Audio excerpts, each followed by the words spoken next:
Malvika who? Give me the 100-year-old granny! Hello there, Philip here, and today we're going to be talking about my personal most anticipated Natlin character, Citlali. And we are going to be going over and explaining her kit, and I'll be giving my first impressions on her in the meta. But before we do that, as always, if at any point during the video you're entertained or informed, make sure to drop a like and even consider subscribing, as I talk on various topics regarding Genshin's meta and I'll try to keep you updated. Thank you to my lovely channel members, I appreciate your support, and with that, let's begin. Granny Citlali is a 5-star Cryo Catalyst user whose kit revolves around supporting and buffing Melt and Freeze teams primarily, though she still has use cases in other teams. She is also going to be the first elemental mastery scaling shielder in the game, which is really interesting, especially after the reaction changes, though transformative reaction teams don't currently seem like her forte. Now to go over her kit, as always, her basic attacks do fuck all besides looking cute. Most of her kit is going to be her elemental skill that has 2 parts to it. She will simultaneously create a shield and summon a pet called Is Pa that will follow you, both of which last for 20 seconds, which is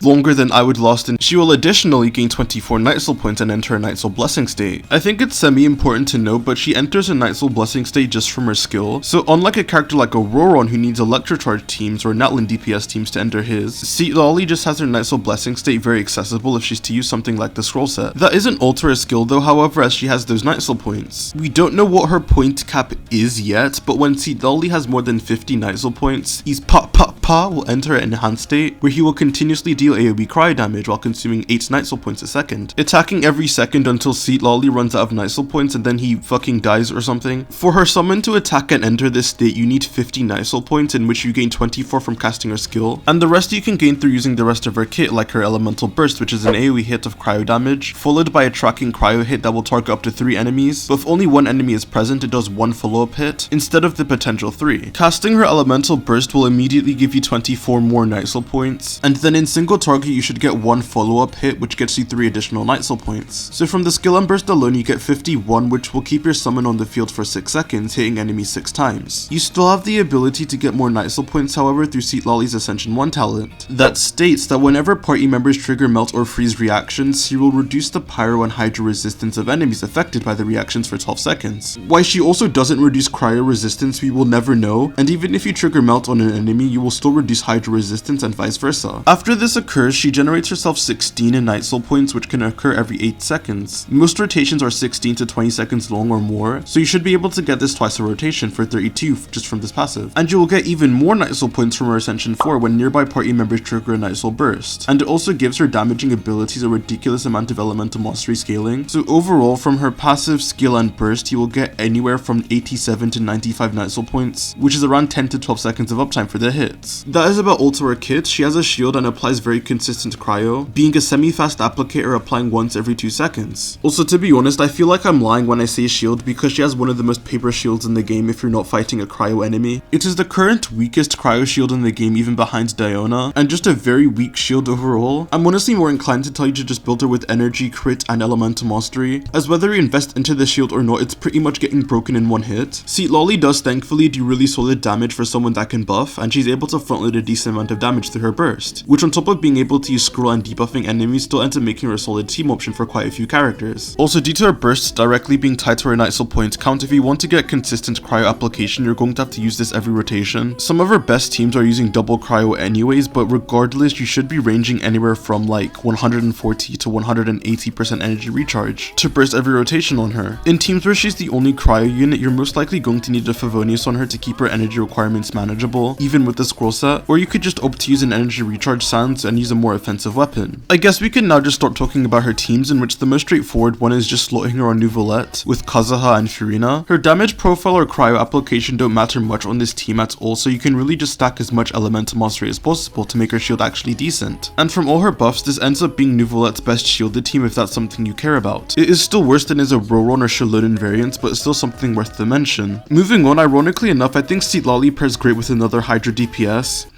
No, not Yuayato, but she should be a great teammate with Mualani, surprisingly enough. Since Citlali applies cryo once every 2 seconds, this means that as long as the pyro aura is on the enemy, she won't be able to fully deplete the aura by herself before Mualani gets to vape. When triggering melt with a cryo character, you only take away essentially half the pyro aura, meaning that Mualani will still be able to vape even after Citlali has melted with part of the pyro aura. Due to how fast Xiangling applies pyro, you should really have no issue with melting all of Citlali's hits and vaping all of Mualani's if you use her as a pyro applicator. And with Malvika, since both her and Citlali apply their element once every 2 seconds, this should line up to where Malvika applies pyro just in time for Citlali to melt, before applying cryo to an enemy. So even though there's potential for this to be unstable, with the right timing I can see this working and actually being viable with Malvika, or you just have to cope and slap on Xiangling. I'll talk about this more in a future video, but this could very well just be the best Mualani Dolphin team, just because of how broken Citlali's constellations are for melt or vape reactions. Moving away from hydro damage dealers, let's quickly talk about Chaska teams as they also get a buff with Citlali. She pretty much just directly replaces Auroron here, providing the same scroll buff and being a character that can reduce multiple different elemental resistances, which is something that Chaska really needed. Hoyoverse, please just make Citlali reduce cryo resistance and she's perfect for Chaska. And on top of this, she's also able to enable some forward melts on Chaska's pyro bullets for a higher multiplier than what vape would do. And she's also capable of holding thrilling tails if you want to go down that route, though you're going to need a tremendous amount of energy for that to work. So yeah, to the 3 Chaska players, you don't have to go ham on or banner for Auroron constellations. Citlali does a very good job at replacing him, if not being a better teammate for a C0 Chaska. Now the last teammates to go over are going to be the pyro ones, Malvika, Arlecchino, and Linny. Unfortunately, Citlali doesn't have the application to enable forward melt teams by herself. Instead, your best bet is going to be to double up with another cryo unit like Rosaria or Kaya. This allows someone like Arlecchino to pretty consistently melt all of her meltable hits, while getting all of Citlali's buffs and her decent personal damage. She also gets Rosaria's crit rate buffs as well if you use her. And the biggest benefit of this all is just the fact that she does melted damage. A reason why people still recommend vape teams over Mono Pyro or Chevries for Arlecchino is due to the fact that you're able to frontload so much damage through vaping. Now we can apply that to melt teams where you're able to frontload even more damage than vape teams can, since forward melting just has higher base multipliers. I can see this really easily just being Arlecchino's best team in the game currently, doing the most sustained damage and frontloaded damage out of all her other teams. It's a shame that Citlali can't solo enable Arlecchino, because then you wouldn't have to run a cryo character alongside her, and you could instead use someone like Kazuha or Shalonen, but still currently looking to be Arlecchino's best team in spite of this, so I'm not really going to complain. Malvika teams function the exact same as Arlecchino's, although you have to use Shalonen instead of Bennett just so you have enough Night Soul points for Malvika to burst. The team principle is the same. Malvika's optimal combo is charge attack spam, killing enemies by doing donuts on them, in which double cryo allows her to melt all her meltable hits. Unlike Arlecchino, since you can use Bennett here, there are just going to be better teams you can utilize Malvika in, like her vape teams with Furina and Bennett, which I'm more inclined to recommend. But even then, this is going to be something you can do and is still an excellent team for her, even if it's worse than Bennett ones. The last pyro character to talk about is going to be Linny, in which you can do double cryo with him. I'm unsure of how this will turn out in practice, because Linny may apply too much pyro for you to be able to melt all of his hits, because Linny has no ICD on most of his kit. I think you're going to be better off just using solo cryo and letting Citlali melt instead. Citlali is a stronger damage amplifier than Furina, so even if you only get like 1 or 2 random melts on him, this should exceed his Furina teams in terms of output, but I'll calculate that to make sure. All in all, I think that Citlali is a great unit for the teams she works with. The only issue is that they're kind of niche use cases. For changes, I really hope they buff her shield so it can be worth building for on teams where she isn't doing that much damage, as well as make it so that she can reduce cryo resistance, as that would open up her teams more, and to make Citlali herself do more damage, which would be a nice change. But with that, thank you guys so much for watching. If you enjoyed the video, make sure to like, subscribe, and comment your thoughts on Citlali, as I'd love to hear it and I respond to almost every single comment. Shout out to all my lovely channel members, thanks again for watching, and I'll see you guys on the flip side. Peace.